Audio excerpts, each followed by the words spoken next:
104 নম্বর আয়াত থেকে এখন আলোচনা শুরু করব ইনশাআল্লাহ। আউযু বিল্লাহি মিনাশ শাইতানির রাজীম। বিসমিল্লাহির রহমানির রহিম। ওয়াসআলুনাকা আনিল জিবাল। তারা আপনাকে পাহাড় সম্পর্কে জিজ্ঞাসা করে। আল্লাহ বলেন, হে রাসূল, অবিশ্বাসীরা আপনাকে পাহাড় সম্পর্কে জিজ্ঞাসা করে যে এত বড় বড় বড় পাহাড়, শক্ত কঠিন, এগুলোর কী অবস্থা হবে। ফাকুল, আপনি বলে দেন, ইয়ানসিফু রাব্বি নাসফা, আমার রব সেগুলিকে উড়িয়ে দিবেন, ধুলা বালু খড়কুটার মতো উড়িয়ে দিবেন, উড়ে যাবে।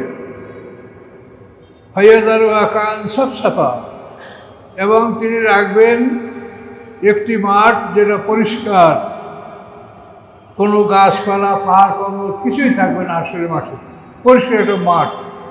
লা তারা ফিহা ইওয়াজা ওয়ালা আমতা, সে মাঠে আপনি কোনো রকম উঁচু নিচু দেখতে পাবেন না, একবারে সমতল লেভেল প্লেন একটা মাঠ তৈরি হবে সেদিন। সেই মাঠে আমরা সবাই সমবেত হব 50,000 বছরের সময় একদিনে আমাদের বিচারের জন্য। ইয়াউমাইযি ইয়াত্তাবিউনা দাইয়া, সেদিন সবাই আহ্বানকারীর অনুসরণ করবে। এই আহ্বানকারী হচ্ছেন ইসরাফিল আলাইহিস সালাম। তিনি যে সিংহা ফুঁকবেন, সিংহা ফুঁক দেবেন, কোনখানে উনি সিংহা ফুঁক দিয়েছেন সবাই তাকে অনুসরণ করে তার সামনে একত্রিত হবে এবং সারিবদ্ধ হবে। আসলে আমার দ্বিতীয় সিংহার ফুঁকের কথা বলা হয়েছে। লা ইওয়াজা লাহু, কারো জন্য কোনো বক্রতা, ঘাড় মোড়ানো, বাঁকামি সম্ভব হবে না। পৃথিবীতে হয়তো একটা লোক আমি যাব না এরকম বাঁকামি করতে পারে, ঘাড় মোড়াতে পারে। তো আল্লাহ বলছেন লা ইওয়াজা লাহু, সেদিন কারো ঘাড় বাঁকানো সম্ভব হবে না। অখাশায়াতিল আসওয়াতুর রহমান, রহমানের উদ্দেশ্যে শব্দগুলি হবে ক্ষীণ, কোনো উঁচু স্বরে কেউ কথা বলবে না। আল্লাহ তাসমা ইল্লা হামসা, হে রাসূল, আপনি শুধু পদধ্বনি শুনতে পাবেন, যে পা দিয়ে যে হাঁটাহাঁটি করছে এই পায়ের শব্দটা শুনতে পাবেন, কিন্তু কারো মুখের শব্দ শোনা যাবে না। এই হাসরের ময়দানের এই ভয়ঙ্কর অবস্থা আল্লাহ তাআলা এইভাবে আমাদেরকে বর্ণনা করছে।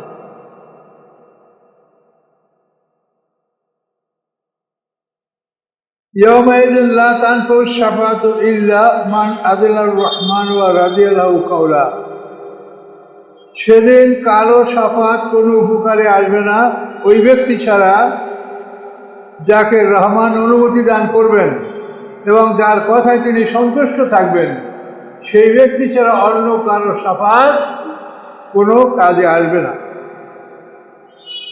ইয়ালামু মা বাইনা আইদিহিম ওয়া খালফাহুম, তিনি জানেন যা আছে মানুষের সামনে এবং যা তিনি রেখে আসে পিছনে। আমাদের সামনে কি আছে, আমরা সামনে ভবিষ্যৎ জীবনের জন্য কি আল্লাহর দরবারে প্রেরণ করেছি, পৃথিবীতে কি আমরা রেখে যাচ্ছি, এটা আল্লাহ সব জানেন। ওরা ইউহিতুনা বিইলমা, এবং মানুষেরা তাদের জ্ঞান দ্বারা আল্লাহকে আয়ত্ত করতে পারে না। আল্লাহ কি, তার গুণাগুণ কি, কোনোটাই মানুষ তার জ্ঞান দ্বারা আল্লাহকে আয়ত্ত করতে পারে না। ওয়ানাতে নুজুরুল হাইয়ুল কাইয়্যুম, এবং সমস্ত চেহারাগুলি বিনয়ী হবে। হাইয়ুল কাইয়্যুম অর্থাৎ তিনি সবসময় প্রস্তুত। এই হাইয়ুল কাইয়্যুম আল্লাহ তাআলা, তার জন্য সমস্ত অস্তিত্বগুলি, চেহারাগুলি বিনীত থাকবে, বিনয়ী থাকবে। অকাদ খাবা মান হামালা জুলমা, কিন্তু নিরাশ হবে সেই ব্যক্তি যে জুলুম বহন করছে। জুলুম মানে শিরক, সমস্ত অপরাধগুলি জুলুম, কিন্তু শিরক হচ্ছে সবচাইতে বড় জুলুম। তো আল্লাহ বলে নিরাশ হবে সেই ব্যক্তি যে জুলুম বহন করছে, অর্থাৎ যে শিরক নিয়ে আল্লাহর দরবারে হাজির হয়েছে। এই ব্যক্তি নিরাশ হবে, সে আল্লাহর কাছে ক্ষমা পাবে না, ক্ষমার আশা করতে পারবে না। শিরক করার পরে পৃথিবীতে যদি তওবা করে আবার নূতন করে ঈমান নিয়ে তার মৃত্যু হয় তো তাও হতে পারবে, কিন্তু শিরকের অবস্থায় কারো মৃত্যু হলে সে নিরাশ, তার গুনাহ আল্লাহ মাফ করবেন, এটা আল্লাহ স্পষ্টভাবে বলেছেন। ইন্নাল্লাহ লা ইয়াগফিরু আন ইউশরাকা বিহি, তার সাথে শরীক করা হবে, এটা আল্লাহ ক্ষমা করবেন না। ওয়া ইয়াগফিরু মা দুনা যালিকা লিমান ইয়াশা, শিরক ছাড়া, শিরকের নিম্ন পর্যায়ে যে অপরাধ, এটা আল্লাহ যাকে ইচ্ছা তাকে ক্ষমা করবেন, সেটা আল্লাহর ইচ্ছার উপর নির্ভর করবে।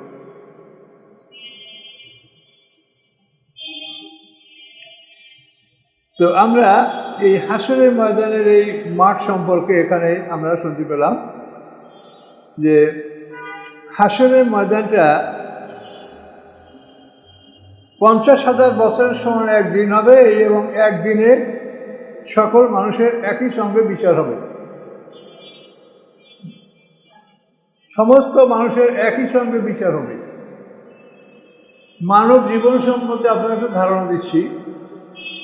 আমরা যে মানুষ, সকল মানুষের বয়স সমান। আমাদেরকে আল্লাহ তাআলা আদম সন্তানদের পিঠ থেকে মোছা দিয়া বের করেছেন। একের পর এক আমরা আদম সন্তানের পিঠ থেকে আমরা বের হয়েছি, যেটা সূরা আরাফে পরিষ্কারভাবে আল্লাহ বলেছেন, ওয়াইজ আখাযা রাব্বুকা মিন বানি আদমা মিন যুহুরিহিম যুররিয়াতাহুম। আদমের একার পিঠ থেকে আমাদেরকে বের করা হয়নি, আদম সন্তানদের পিঠ থেকে আদম সন্তানদেরকে বের করা হয়েছে। আদম আলাইহিস সালাম থেকে তার 120 জোড়া সন্তান, সেই সন্তানদের পিঠ থেকে তাদের সন্তান, তাদের পিঠ থেকে তাদের সন্তান, এইভাবে আপনি আমি আমার পিতার পিঠ থেকে আমার সন্তান, আমার পিঠ থেকে, এভাবে বের করছেন আল্লাহ। সব বের হওয়ার পরে আল্লাহ একটাই প্রশ্ন করছেন, আলাস্তু বিরব্বিকুম। সবাই আমরা জবাব দিছি কালু বালা। তাহলে দেখেন, আমাদের প্রথম মৃত্যু হয়েছে সবাই একসাথে। মানুষের জীবনের প্রথম পর্ব হলো মৃত্যু, অর্থাৎ এই সাক্ষী দিয়ে আমরা মৃত্যুবরণ করেছি, এটি হলো মানুষের জীবনের প্রথম পর্ব। তার একই সঙ্গে আমাদের সবার মৃত্যু হয়েছে। মৃত্যুর পরে আমরা বরজাক, পর্দার আলো জগতে ঢুকেছি। সেই বরজাক থেকে আমরা জন্মগ্রহণ করে পৃথিবীতে আসি। তাহলে প্রত্যেকটা মৃত্যুর পরেই বরজাক, বরজাক পরে জন্ম। কিন্তু এই জন্মটা আমাদের একসঙ্গে হয়নি, কারো আগে কারো পরে। এখন নূহ আলাইহিস সালামের জমানায় যারা জন্মগ্রহণ করেছে, তো তাদের কিন্তু মানে যে বরজাক, অর্থাৎ তারা ওই মৃত্যু, আমরা সবাই তো মৃত্যুবরণ করছি, এই মৃত্যুর পরে যে বরজাকটা অতিক্রম করে আমরা জন্মগ্রহণ করেছি। এখন নূহ আলাইহিস সালামের জমানায় যারা জন্মগ্রহণ করেছে, তাদের এই পিছনের বরজাকটা অল্প সময়, অর্থাৎ তারা মাত্র 10 পুরুষ বরজাকে থেকে পৃথিবীতে তাদের জন্ম হয়েছে। জন্মের পরে তাদের জীবন পার হয়েছে, এরপরে তাদের মৃত্যু হয়েছে। মৃত্যুর পরে আবার তারা বরজাকে ঢুকেছে। এই বরজাকে তারা থাকবে একেবারে ইসরাফিলের সিংহার ফুৎকার পর্যন্ত। তাহলে এখন দুইটা বরজাক, একটা বরজাক হলো আমাদের এখন যে মৃত্যু এর সামনে, আর একটা বরজাক এসে আমরা প্রথম মৃত্যুবরণ করছি সেই মৃত্যুর পরে। তো ওই বরজাকে নূহ আলাইহিস সালামের যুগের লোকদের এই পিছনে যে বরজাকটা মৃত্যুর পরে জন্ম, এই যে মাঝখানের সময়টা, এটা কম সময়, মাত্র 10 পুরুষ। আদম আলাইহিস সালাম থেকে 10 পুরুষ পরেই নূহ আলাইহিস সালাম। কিন্তু তারা জীবন ভোগ করার পরে মৃত্যুবরণ করছে। এখন মৃত্যুর পরে যে এখন তারা বরজাকে আসে কিয়ামত পর্যন্ত, বিশাল সামনে বরজাক। এখন এই পিছনে একটা বরজাক, সামনে একটা বরজাক, আর মাঝখানে জীবন, এই তিনটে আপনি মিলেন, তাহলে সমস্ত মানুষের বয়স হবে এক। তার কারণ আমরা এখন জন্মগ্রহণ করছি, আমাদের পিছনের বরজাকে আমরা অনেক সময় পার করেছি, সামনে হয়তো আমরা কম সময় পরে হাসরের ময়দানে উঠব। তাহলে আমাদের বরজাকের পিছনের সময় বেশি গেছে, সামনে আমাদের সময় কম থাকবে। তো দুইটা বরজাক এবং হায়াত, এইটা মিলানোর পরে সমস্ত মানুষের বয়স একই। কোনো মানুষ কার সাথে ছোট না, বড়ও না, এটা আপনার বুঝতে হবে। এটা ভালো করে একটু চিন্তা করে বোঝার চেষ্টা করবেন। হাসরের ময়দানে আবার সবাই আমরা সিংহার ফুৎকারে একসাথে জীবিত হব।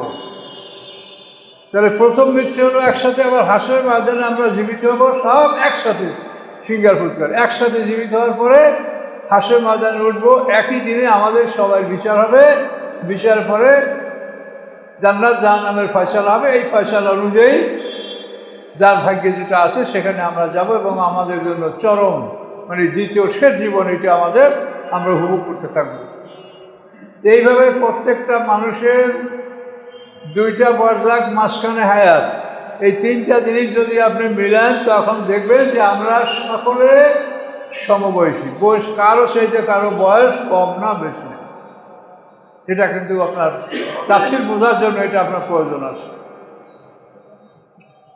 তো হাসরের ময়দানে আমরা সবাই ছোট্ট এবং উলঙ্গ উঠব। একমাত্র আদম আলাইহিস সালাম এবং মা হাওয়া তারা পোশাক পরা অবস্থায় এবং বড় উঠবেন, বড়। তার কারণ কোরআনে কি বলা হয়েছে, কামা বাদাকুম তাউদুন, প্রথমবার তোমাদেরকে যেভাবে সৃষ্টি করা হয়েছে দ্বিতীয়বার তোমাদেরকে ওভাবেই সৃষ্টি করা হবে। তাহলে আদম হাওয়াকে প্রথমবারই বড় করে সৃষ্টি করে, দুইটা বড় মানুষ, উপযুক্ত মানুষ, বিবাহযোগ্য মানুষ আদম হাওয়া এবং পোশাক সহ। এই জন্য এই দুইটা মানুষ হাসরের ময়দানে পোশাক সহ বড় উঠবে, আর সব মানুষ ছোট্ট উলঙ্গ। আমরা যেভাবে মায়ের কাটে বসি ওইভাবে। তো আদম আলাইহিস সালামের প্রথম জন্ম যেরকম হাসরে উঠবেন সেরকম, আমাদের প্রথম জন্ম যেভাবে আমরা হাসরের মানে উঠব সেভাবে। এভাবে আমাদের হাসরের ময়দানে বিচার হবে। বিচার করে আমাদের ফয়সালা হবে। এই বিষয়গুলি আপনি চিন্তা রাখবেন, তাহলে কোরআন বুঝতে আপনাকে সুবিধা হবে। তো এখানে আল্লাহ তাআলা বলেন মাঠের অবস্থাটা, যে মাঠটা হবে এই ময়দান যেটা হাসর, আমাদের এই পৃথিবীর ধ্বংস করে দেবেন আল্লাহ। তো আল্লাহ তাআলা আমাদেরকে একটা নূতন মাঠে তুলবেন। সেই মাঠের বর্ণনা হলো উঁচু নিচু থাকবে না, কোনো গাছপালা থাকবে না, কোনো কিছু থাকবে না, বিশাল সমতল ময়দান। এই ময়দানে আল্লাহ তাআলা আমাদেরকে সবাইকে একত্রিত করবেন এবং সেখানে বসে আমাদের বিচার হবে। 50টা পর্বে বিচার হবে, এক একটা পর্ব 1000 বৎসরের সমান। এই 50টা পর্বে আমার 1000 বৎসরের সমান। যে 50টা পর্বে, এটা ছোট্ট বই আছে দেখছেন না, বাইর করছি 50টা পর্ব হাসরের ময়দানে বিচারে 50টা পর্ব। এই 50টা পর্বে বিচার হবে। এই বিচারে মোমেন কাফের সবাই বিচারের মোকাবেলায় থাকবে, কিন্তু মোমেনরা পাস করবে, ওরা ফেল করবে। প্রত্যেকটা পরীক্ষায় মোমেনরা পাস, ওরা ফেল। যেমন হাসরের ময়দানে আল্লাহ তার নূরের আলো বন্ধ করে দিবেন। হাসরের ময়দানটা আল্লাহর নূরের আলোকে আলোকিত হবে, কোনো সূর্যের আলো নয়। এই সূর্য, আকাশ, পৃথিবী সব ধ্বংস করে দেওয়া হবে। ও আশরাকাতিল আরদু বিনূরি রাব্বিহা, সূরা জুমারে আয়াত আছে যে আল্লাহর নূরের আলোকে হাসরের ময়দানটা আলোকিত হবে। তো এই হাসরের ময়দানটা আল্লাহ যখন অন্ধকার করে দিবেন, তো সবাই অন্ধকারের মধ্যে পড়ে থাকবে, মোমেন কামের সবাই। কিন্তু মোমেনদের ইমানের কারণে তাদের সামনে এবং ডান দিকে আলো জ্বলে উঠবে। ইয়াসা নূরুহুম বাইনা আইদিহিম ওয়া বিআইমানিহিম, যে সামনে যেটা আলো জ্বলবে এটা হলো ইমানের আলো, আর ডান দিকে যে আলো জ্বলবে এটা হলো আমলের আলো, আমলের জন্য জ্বলবে এটা। আর মুনাফিকদের আলো জ্বলবে না, জ্বলবে নিভবে, জ্বলবে নিভবে, অগ্রসর হবে। এক পর্যায়ে আরাফের কাছাকাছি গিয়া চিরতরে মুনাফিকের আলো নিভে যাবে। তখন তারা মোমেনদেরকে ডাক দিয়া বলবে, উনজুরুনা নাকতাবিস মিন নূরিকুম, তোমরা একটু অপেক্ষা করো আমাদের জন্য, তোমাদের আলোর থেকে আমরা আলো সংগ্রহ করে নেব।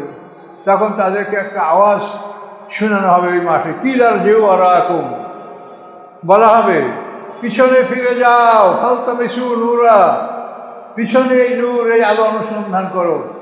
তার কারণ এই আলো জ্বালাবার জায়গা এখানে না। দুনিয়াতে যারা ইমান এনেছে তাদেরই আলোটা জ্বলবে, আর দুনিয়ায় যারা ইমান আনে নাই তাদের আলো জ্বলবে না। এই যে পিছনে যাও, আলো পিছে, অর্থাৎ দুনিয়ায়। তো কোথায় সে দুনিয়া পাবেন? দুনিয়া কি আছে? পৃথিবী কি আছে? এভাবে আফসোস করা হবে। কিন্তু মোমেনরা পার হয়ে যাবে আলোতে, পার হয়ে তারা সামনের দিকে অগ্রসর হবে, আরাফের দিকে অগ্রসর হবে। আর যখন বলা হবে পিছনের দিকে ফিরে যাও, তখন মুনাফিকরা পিছনে ফিরবে। ফেরার ফলে মোমেন এবং কাফেরদের মধ্যে একটা ফাঁকা জায়গা সৃষ্টি হবে। এই জায়গার মধ্যে মুহূর্তের মধ্যে আল্লাহর পক্ষ থেকে একটা প্রাচীর নির্মাণ করাবে। ফাজুরি বা বাইনহুম বিসুর লাহু বাব, দরজা বিশিষ্ট প্রাচীর আল্লাহ ওখানে স্থাপন করবে। এই প্রাচীরের ভিতরের দিকে মোমেনরা, বাইরে কাফের মুশরিক মুনাফিকরা।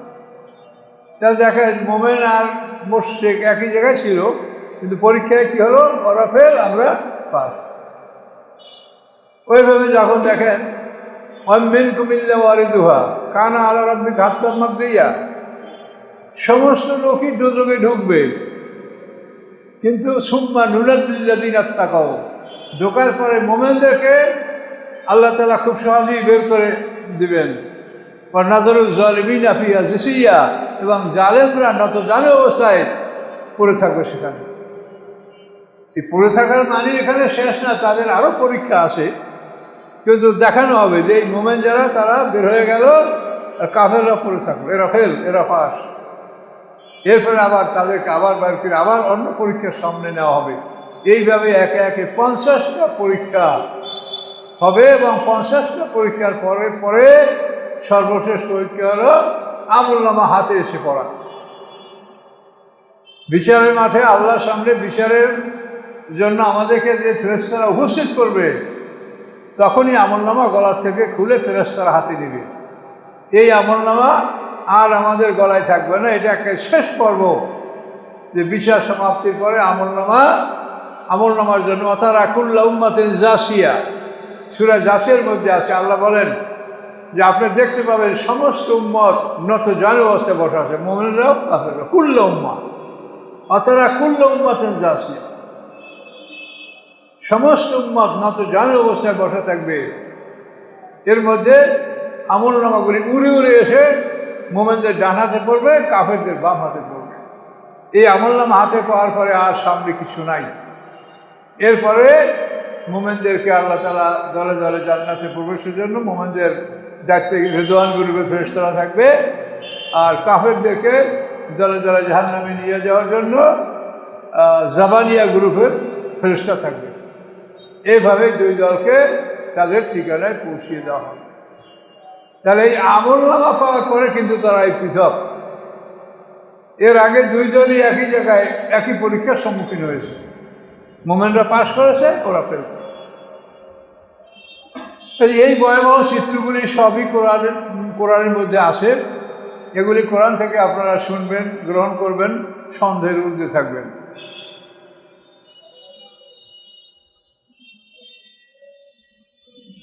তাহলে জুলুম অর্থাৎ শিরক নিয়ে যেন আমরা কেউ কবরে না যাই। শিরকের বিষয়টা খুবই একটা জটিল বিষয়। যেমন দেখেন আল্লাহ বলছেন আলা ইউশরিকু ফি হুকমি আহাদা, আল্লাহর আদেশে কেউ অংশগ্রহণ করে না, আল্লাহ একাই আদেশ দান করেন। কেউ অংশগ্রহণ করবে না, কেউ শরীক হবে না আল্লাহর আদেশে, আল্লাহ একাই আদেশ দান করবেন। মালিক ইয়াউমিদ্দিন, তিনি একাই বিষয়দিনের মালিক।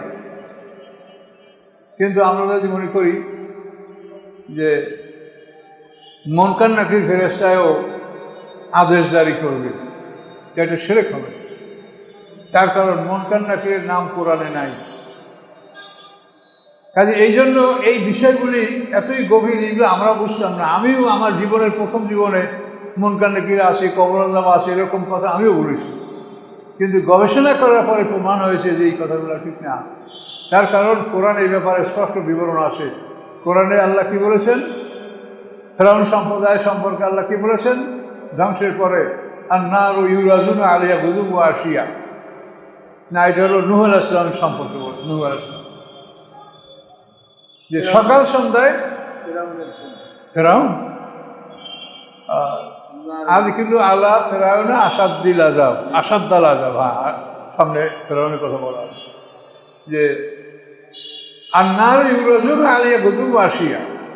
আল্লাহ বলেন সকাল সন্ধ্যা তাদেরকে তাদের আগুনের ঠিকানার সামনে উপস্থিত করা হবে।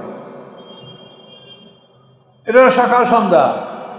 ওয়াইয়াউমা তাকুমুস সাআ, এবং যেদিন কিয়ামত কায়েম হবে আল্লাহ বলেন আদখিলু আলা ফিরআউনা আসাদ্দাল আজাব, ফেরাউন সম্প্রদায়কে কঠিন শাস্তির মধ্যে প্রবেশ করাও।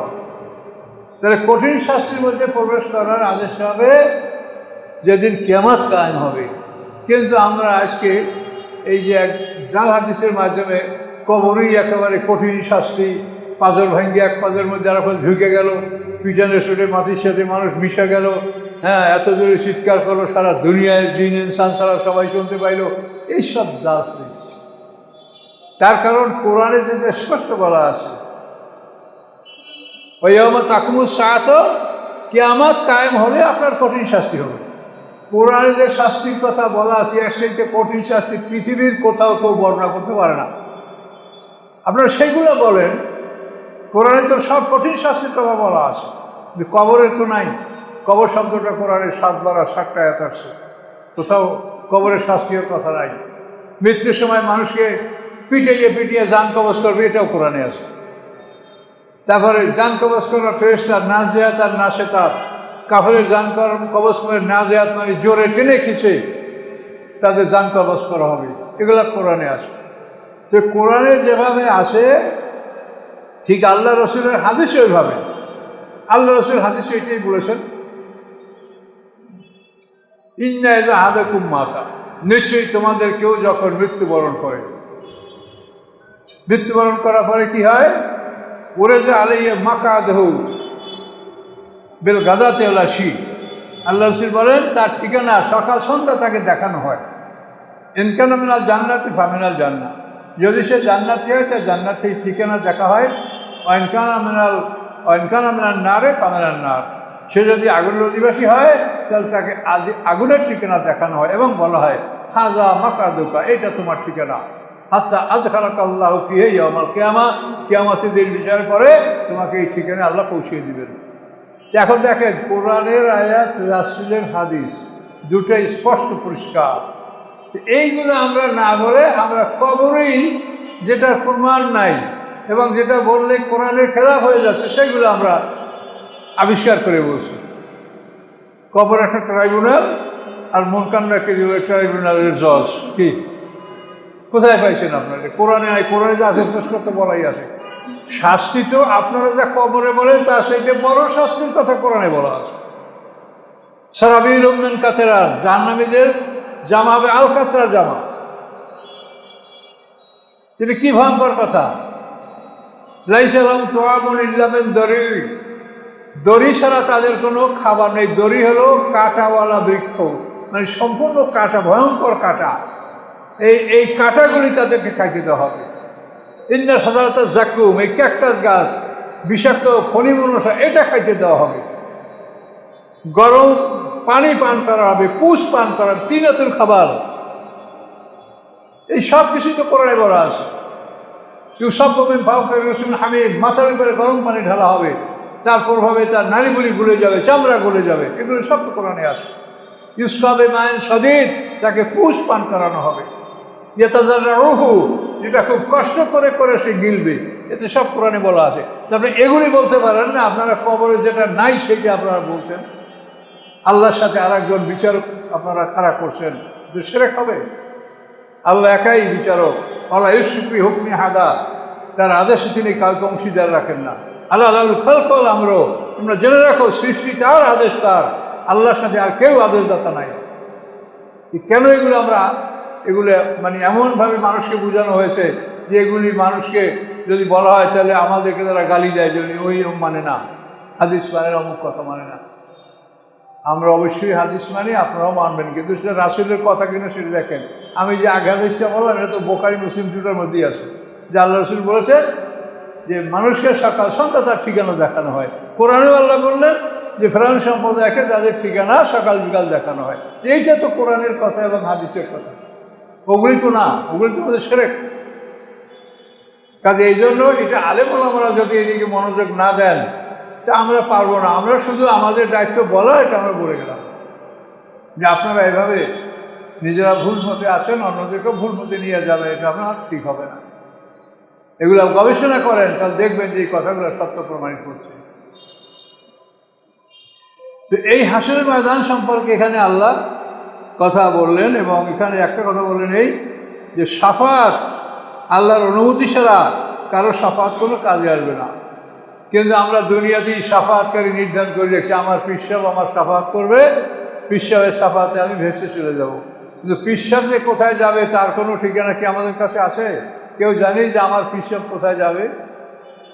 আপনি একজন ভালো মানুষের কাছে যান, যাইয়া শেখেন, শিখে আমল করেন। কোরআনে আল্লাহ তাআলা ৭২ বার বলেছেন, ইন্নাল্লাযিনা আমানু ওয়া আমিলুস সালিহাতি লাহুম জান্নাত, যারা ঈমান আনবে, আমলে সালেহ করবে, তাদের জন্য জান্নাত। কোরআনে পরিষ্কারভাবে আল্লাহ বলেছেন, মাইয়ুতিল্লাহ ওয়া রাসূলা, যারা আল্লাহর আনুগত্য করবে, রাসূলের আনুগত্য করবে, তারা কোথায় থাকবে? ফাউলাইকা মাআল্লাযিনা, তারা ওই সমস্ত লোকের সাথে যাবে। কারা? আনাম আল্লাহ আলাইহিম, যাদেরকে আল্লাহ পুরস্কার দান করেছেন। তারা কারা? মিনান নবিয়্যিনা ওয়া সিদ্দিকিনা ওয়া শুহাদা ওয়া সালিহিনা ওয়া হাসুনা উলাইকা রাফিকা।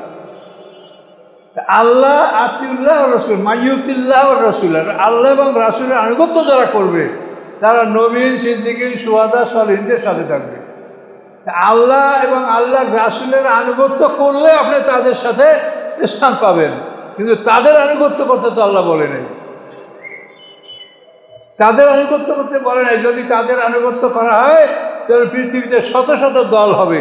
এই দল সৃষ্টি করার কারণে হলো যে আল্লাহ বলছেন আল্লাহ এবং রাসূলের আনুগত্য করতে, আমরা আমাদের বুজুর্গদের আনুগত্য করি। এর ফলে পৃথিবীতে শত শত দল সৃষ্টি হয়েছে। কাজে কোরআন থেকে কথাটা বুঝে নেন। এখন বলবেন যে আল্লাহর আনুগত্য কেমন করবো, কেমনি করবো? যে সূরায়ে নিসার ৮০ নম্বর আয়াতে দেখেন, সেখানে আল্লাহ বলছেন, মাইয়ুতির রাসূলা ফাকাদ আতা আল্লাহ, রাসূলের আনুগত্য যারা করলো তারা আল্লাহর আনুগত্য করলো। তাহলে রাসূলের আনুগত্যের মধ্যে আল্লাহর আনুগত্য নিহিত আছে। তাহলে আপনি সঠিকভাবে রাসূলের আনুগত্য করেন, তাহলে আপনার ঠিকানা কোথায়? ফাউলাইকা মাআল্লাযিনা আনআমা আল্লাহু আলাইহিম, আল্লাহ তাদেরকে পুরস্কার দান করেছেন, মিনান নবিয়িনা ওয়াস সিদ্দিকিনা ওয়াস শুহাদা ওয়াস সালিহিনা। নবীন, সিদ্দিকিন, শুহাদা, সালিহিন, এদের সাথে আপনার ঠিকানা হবে যদি আপনি রাসূলের আনুগত্য করেন। এদের ওই রাসূলের পরে যারা তাদের আনুগত্য করতে বলা হয়, তাদেরকে আপনি শেখেন। যদি এইভাবে আমরা আমাদের প্রত্যেক মুরব্বীর আনুগত্য করি, তার ফলে বিভিন্ন দল, শত শত দল সৃষ্টি হয়েছে। এই কোন দল? এই টুপি, এই টুপি দেখলে বোঝা যায় এরা শশীনা, এই টুপি দেখলে বোঝা যায় এরা সর্বনা, এই টুপি দেখলে বোঝা যায় আত্মস্বীতি, এই জামার কানা ফাড়ার, কানা আটকানো, এই বিভিন্ন লেবাস পোশাকের টুকটাক ব্যবধানে বোঝা যাচ্ছে যে কে কোন দলের লোক। আমাদের খুব দুঃখ লাগে, এক শ্রেণীর লোক এই আমাদের মাথার যে টুপি, এটা তো শশীনের লাইনের টুপি, এটা দেখলে আমাদেরকে সালাম দেয় না, আর আমরা সালাম দিলে খুশি হয়ে তার জবাবও দেয় না। এটা দলীয় প্রভাব। এমনভাবে শিক্ষা প্রতিষ্ঠান থেকেই তাদেরকে এগুলো শিখিয়ে বের করা হয় যে অমুক দলের সাথে তোমরা সম্পর্ক রাখবে না, তারা এই, তারা ওই ইত্যাদি। আল্লাহর কাছে আমরা সবাই যাব। কাজে এই জন্য আল্লাহর কোরআন সব কথাগুলো পরিষ্কার বলে দিয়েছে। আল্লাহর কোরআনকে অনুসরণ করে। অনেকে বলে যে রাসূলের জীবনীকে আমরা পাবো কেমন করে, এটা একটা জাহিলিয়াত। তার কারণ কোরআনটাকে পরিষ্কার বলা আছে, ওয়া তারাকনা আলাইহি ফিল আখিরিন। আল্লাহ বলেন পরবর্তীদের মধ্যে আমি এই নবীর সুনাম সুখ্যাতি বজায় রেখেছি। এবং নবীর আল্লাহর কাছে দোয়া করেছেন যে হে আল্লাহ, ওয়াজআলনি লিসানা সিদকিন ফিল আখিরিন, যে পরবর্তীদের মধ্যে আমার যেন সত্য বিবরণটা প্রতিষ্ঠিত থাকে। লিসানা সিদকিন মানে কি? সত্য জিহ্বা। সত্য জিহ্বা অর্থ কি? সত্য বিবরণ। যে আমার সত্য বিবরণ পরবর্তীদের যেন বহাল থাকে। এগুলি কোরআনের আয়াত। তা আপনি কী করে বলতে পারলেন যে রাসূলের জীবনী ঠিক নেই, জানবো কেমন করে? রাসূলের জীবনী তো ঠিক আছে। এই রাসূলের জীবনী যে শত শত জীবনী, সমস্ত জীবনীগুলি তো একই। কোনো কোনো ক্ষেত্রে টুকটাক হাদিসের ব্যাপারে একটু টুকটাক ব্যবধান হতে পারে, কিন্তু মৌলিক বিষয়ে তো কোনো ব্যবধান নাই। কাজেই আমরা বিভিন্ন যে দল করি, এই দলের জন্য আমাদেরকে কঠিন শাস্তি ভোগ করতে হবে, কঠিন বিপদে পড়তে হবে এই দলের জন্য। আল্লাহ পরিষ্কার করে দিয়েছেন, আমার ইয়াবতাগে গায়রাল ইসলামী দীনান ফালা ইউকবালা মিনহু।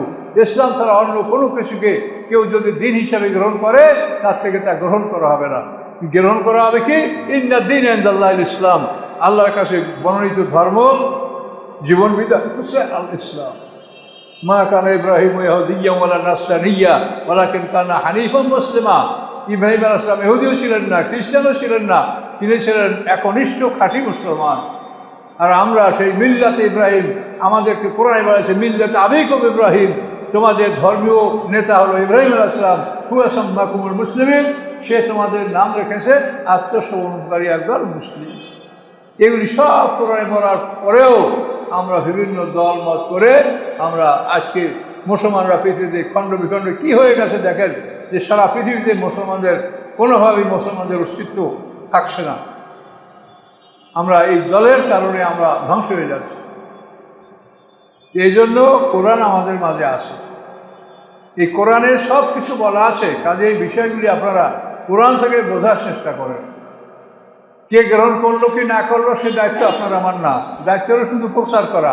আল্লাহ বলে দিয়েছেন আলাইকাল বালাগ ওয়া আলাইনাল হিসাব। হে রাসূল, আপনার কাজ হলো দাওয়াত দান করা, প্রচার করা, আর আমি আল্লাহ হিসাব দেব।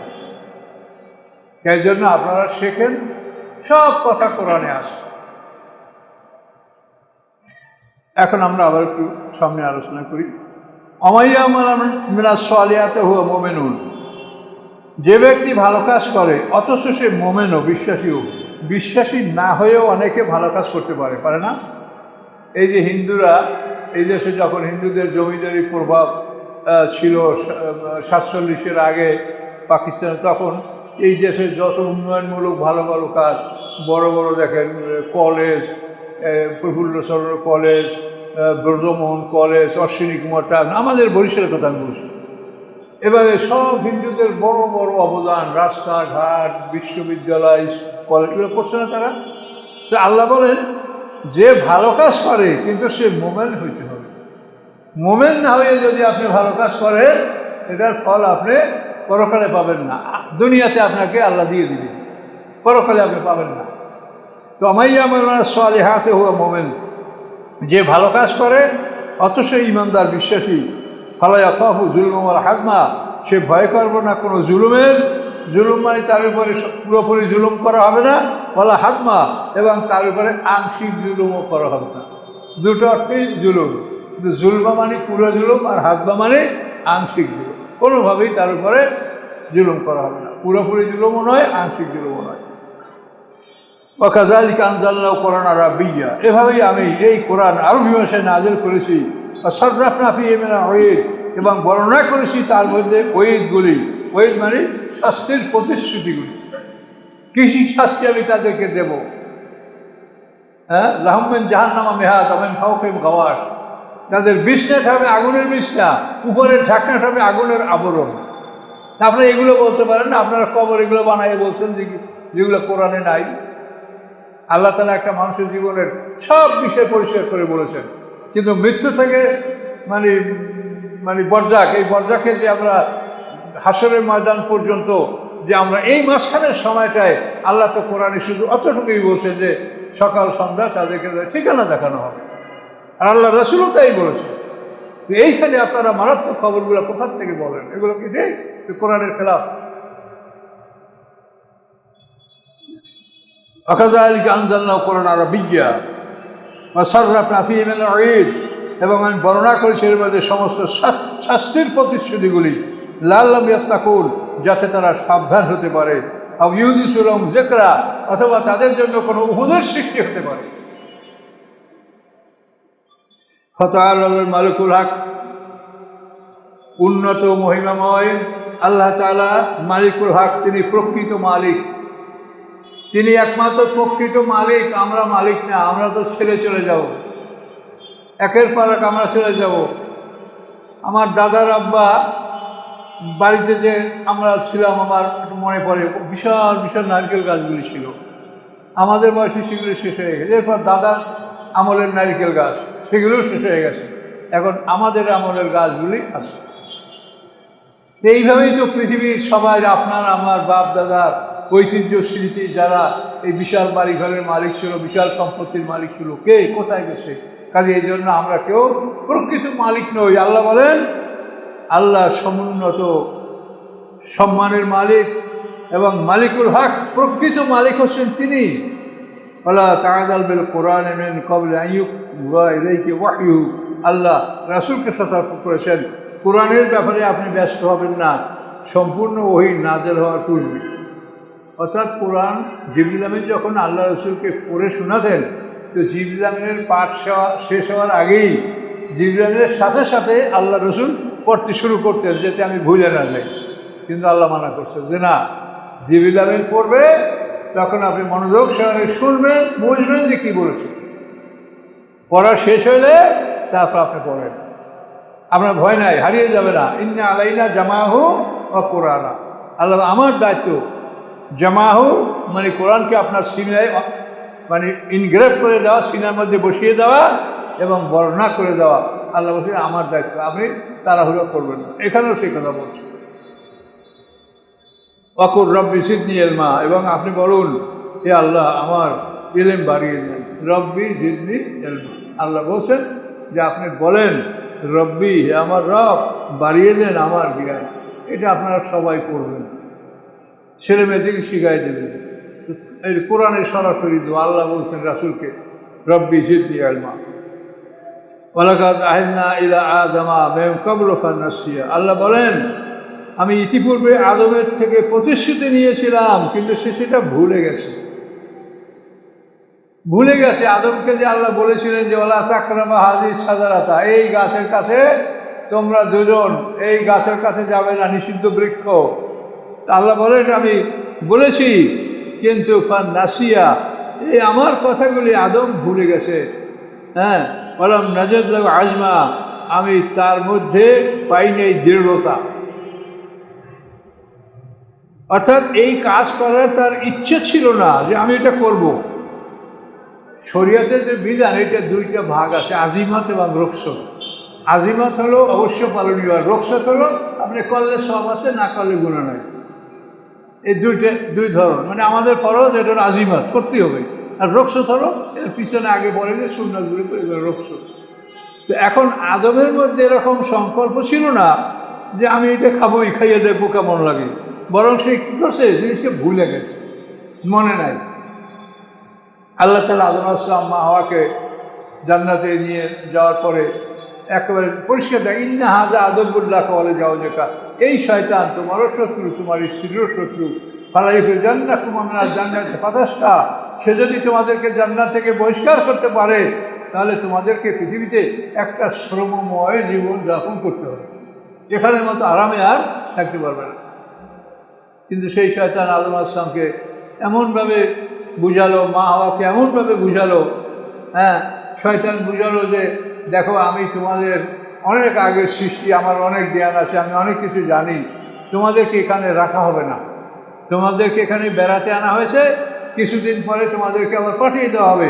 কিন্তু এই গাছের ফল যদি খাও, তাহলে এখান থেকে আর তোমাকে যেতে হবে না। এই জন্য আল্লাহ তোমাকে এই গাছের ফল খাইতে মানা করছে। কী কথা বলতে পারছেন? শয়তান কীভাবে বুঝাইলো যে তোমাকে এই জন্য মানা করছে যে এই গাছের ফল যদি কেউ খায় সে ফেরেশতা হয়ে যায়, অমর হয়ে যায়, তাকে আর এখান থেকে যেতে হয় না। কাজেই তোমাকে আল্লাহ রাখবেন না বলে এই গাছের ফল খেতে মানা করছে। আর ফল খাওয়ার পরে প্রমাণ হলো কি, যে আল্লাহ মানা করছে যে এই গাছের ফল খেলে তোমার পেটের মধ্যে প্রস্রাব পায়খানার ব্যাগ হবে, আমার জান্নাতে প্রস্রাব পায়খানার ব্যবস্থা নাই, এই জন্য তুমি এই গাছের ধারে কাছে যাবে না। ওই গাছের ফল খাইছো, অল্প সময়ের মধ্যে প্রস্রাব পায়খানার ব্যাগ হবে, তোমাকে তখন নামতে হবে। তাহলে আসল উদ্দেশ্য কি, আর শয়তান বলেছে কি? তো শয়তান যেরকম আমাদের পিতা আদম আলাইহিস সালামকে বলছে, আমাদেরকেও শয়তান ওই রকমই বলে। কাজে শয়তানের কথা শোনা যাবে না, আল্লাহর কোরআনের কথা শুনবেন। আল্লাহ কি বলেছেন, রাসূল কি বলেছেন, এগুলি শুনতে হবে সাল্লাল্লাহু আলাইহি ওয়াসাল্লাম। এই জন্য আদম আলাইহিস সালামকে আল্লাহ তাআলা এই কথাগুলি স্মরণ করায় দিলেন যে আদম থেকে আমি যে প্রতিশ্রুতিটা নিয়েছিলাম, আদম সেটা ভুলে গেছে, আদমের সেটা মনে ছিল না। শেষ পর্যন্ত আদম আলাইহিস সালামকে আল্লাহ জান্নাতেই তার তওবা কবুল করেছেন, জান্নাতে তাকে পোশাকের ব্যবস্থা করেছেন, এবং তাকে পৃথিবীতে পাঠিয়ে দেওয়ার একমাত্র কারণ যে সে যে ফল ভক্ষণ করেছে অল্প সময়ের মধ্যে তার পেটের মধ্যে প্রস্রাব পায়খানার ব্যাগ হবে, কাজেই জান্নাতে আর থাকা তার পক্ষে সম্ভব নয়। তিনি জিবরিল আমিনকে, যে জিবরিল আমিন তাকে জান্নাতে নিয়ে আসে, আবার সেই জিবরিল আমিনকে আদেশ করলেন যে আদম হাওয়াকে পৃথিবীতে তুমি সসম্মানে পৌঁছিয়ে দাও।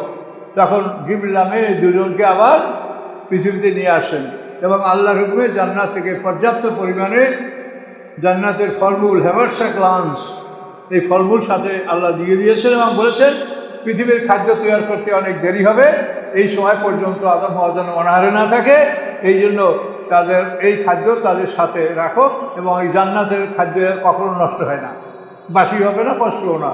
তাদের পৃথিবীর খাদ্য চাষবাস করা, গম উৎপাদন করা, ধান ফলমূল লাগানো, ফলমূল হওয়া, এর সময় লাগবে। এই সময় পর্যন্ত আদম হাওয়া এই জান্নাতের ফলমূল খেয়ে থাকবে।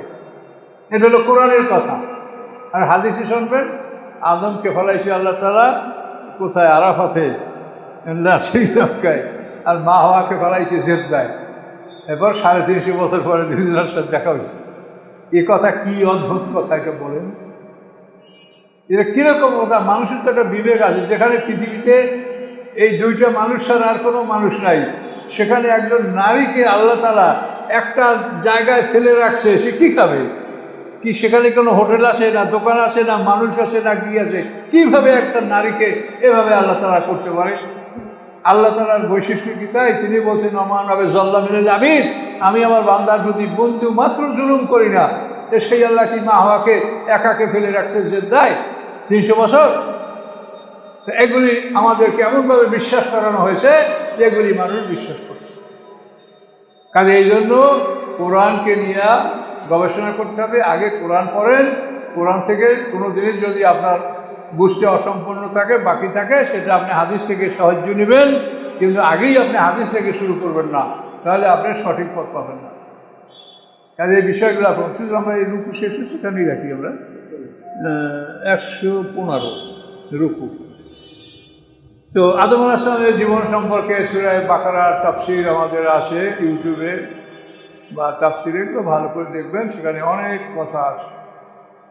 তো মোট কথা এইভাবে আদম হাওয়া পৃথিবীতে আরাফাত ময়দানে যে পাহাড় জাবালে রহমত, ওই পাহাড়ে আদম হাওয়া বসবাস করছেন এবং ওখানেই 1000 বছর বয়স পেয়েছেন আদম আলাইহিস সালাম।